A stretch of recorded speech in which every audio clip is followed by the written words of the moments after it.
আসসালামু আলাইকুম ওয়া রাহমাতুল্লাহি ওয়া বারাকাতুহু। আলহামদুলিল্লাহি ওয়াহদা ওয়াস সালাতু ওয়াস সালামু আলা মান লা নাবিয়্যা বা'দা। আম্মা বা'দ। ফাআউযু বিল্লাহি মিনাশ শাইতানির রাজীম। বিসমিল্লাহির রাহমানির রাহিম। وما كان محمد أبا أحد من رجالكم ولكن رسول الله وخاتم النبيين وقال رسول الله صلى الله عليه وسلم سيكون في أمتي 30 كذابون كلهم يزعم أنه نبي أنا خاتم النبيين لا نبي بعدي। আসুন্নাহ ছাত্র কাফেলা কর্তৃক আয়োজিত আজকের এই বার্ষিক প্রতিযোগিতা অনুষ্ঠানে বিজ্ঞ বিচারক, সুদক্ষ পরিচালক ও আমার সামনে বসে থাকা প্রিয় ছাত্র ভাইরা সকলকে আমার পক্ষ থেকে জানাচ্ছি আন্তরিক শুভেচ্ছা ও অভিনন্দন। আজকে আমার বক্তৃতার বিষয় হলো কাদিয়ানীরা অমুসলিম কেন। এই বিষয়ে আমি কিঞ্চিত পরিমাণ আলোকপাত করার চেষ্টা করব ইনশাআল্লাহ।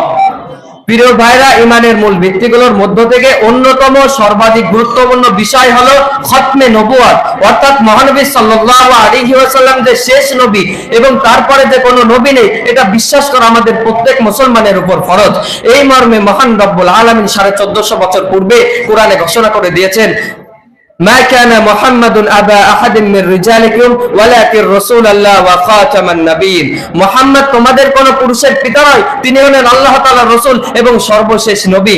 এই আয়াতের ব্যাখ্যায় সকল মুফাসসিরগণ একমত যে খাতামান নাবিয়্যিন অর্থ সর্বশেষ নবী, অর্থাৎ মহানবী সাল্লাল্লাহু আলাইহি ওয়াসাল্লামই সর্বশেষ নবী, তারপরে আর কোন নবী বা রাসূল নেই। প্রিয় ভাইরা, রাসূলুল্লাহ সাল্লাল্লাহু আলাইহি ওয়াসাল্লাম নিজের ভাষায় বলেছেন, লা নাবিয়্যা বা'দি, আমার পরে আর কোন নবী নেই। অন্য একটি হাদিসে তিনি বলেছেন, ইন্নার রিসালাতা ওয়ান নবুওয়াতা কদ ইনকাতাত ফালা রাসূলা বা'দি ওয়ালা নাবিয়্যা, রিসালাত এবং নবুয়তের ধারা শেষ হয়ে গেছে, সুতরাং আমার পরে আর কোন নবী বা রাসূল নেই।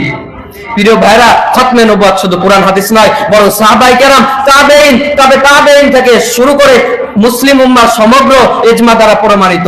মহানবী সাল্লাল্লাহু আলাইহি ওয়াসাল্লাম যে শেষ নবী, এই বিষয়ে ইসলামের ইতিহাসেও কোনো প্রকার কোনো যুগে মতভেদ হয়নি। সুতরাং যে ব্যক্তি রাসূলুল্লাহ সাল্লাল্লাহু আলাইহি ওয়াসাল্লামের পরে নিজেকে নবী হিসেবে দাবি করবে এবং তাকে যারা মেনে চলবে, তারা সকলে ইসলামের গণ্ডি থেকে বেরিয়ে যাবে। প্রিয় ভাইরা, এখন আমরা জানবো কাদিয়ানীদের পরিচয়, উৎপত্তি, আকীদা সম্পর্কে। কাদিয়ানীরা আহমদিয়া সম্প্রদায় নামেও পরিচিত। এই মতবাদের প্রতিষ্ঠাতা হলেন মির্জা গোলাম আহমদ কাদিয়ানী। তিনি ভারতের পাঞ্জাব অঞ্চলে কাদিয়া নামক গ্রামে 1840 সালে জন্মগ্রহণ করেন।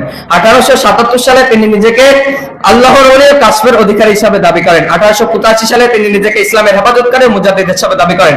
1891 সালে তিনি নিজেকে ইমাম মাহদি এর কয়েক বছর পরে প্রতিশ্রুতি মাসি হিসাবে দাবি করেন এবং সর্বশেষ 1901 সালে নিজেকে আল্লাহর নবী হিসাবে দাবি করে এবং বলেন যে আমার উপর 20 পারা কোরআন নাজিল হয়েছে। তিনি এই দাবিগুলো শুধু মৌখিকভাবে করেননি, তিনি তার গ্রন্থগুলিতে এই দাবিগুলো স্পষ্ট ভাষায় লিখে প্রচার করেছেন। কাদিয়ানীরা মুসলিম কেন, এই উত্তর আমি সংক্ষেপে আপনাদেরকে বলবো। তারা খতমে নবুয়তকে অস্বীকার করে, একজন মিথ্যা নবীকে নবী হিসাবে মানে, আল্লাহ তাআলার স্পষ্ট কোরআনের অপব্যাখ্যা করে এবং উম্মাহর ইজমার বিরোধিতা করে। এই 4টি কারণের যে কোনো একটি কারণ যদি কোনো ব্যক্তি করে, সে ইসলামের গণ্ডি থেকে বেরিয়ে যায় এবং কাদিয়ানীরা এই 4টি কাজই করে, সুতরাং তাদেরকে মুসলমান বলার কোনো সুযোগই নেই।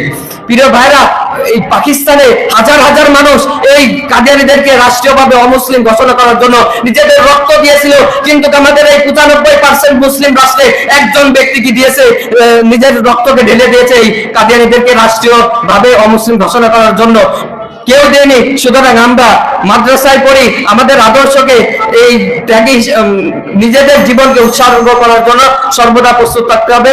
এই বলে আমি আমার সংক্ষিপ্ত বক্তব্য এখানে শেষ করছি। আল্লাহ তাআলা আমাদের সকলকে সকল প্রকার ভ্রান্ত মতবাদ থেকে বাঁচিয়ে রাখুন। ওয়া মা আলাইনা ইল্লাল বালাগ। আসসালামু আলাইকুম ওয়া রাহমাতুল্লাহি ওয়া বারাকাতুহু।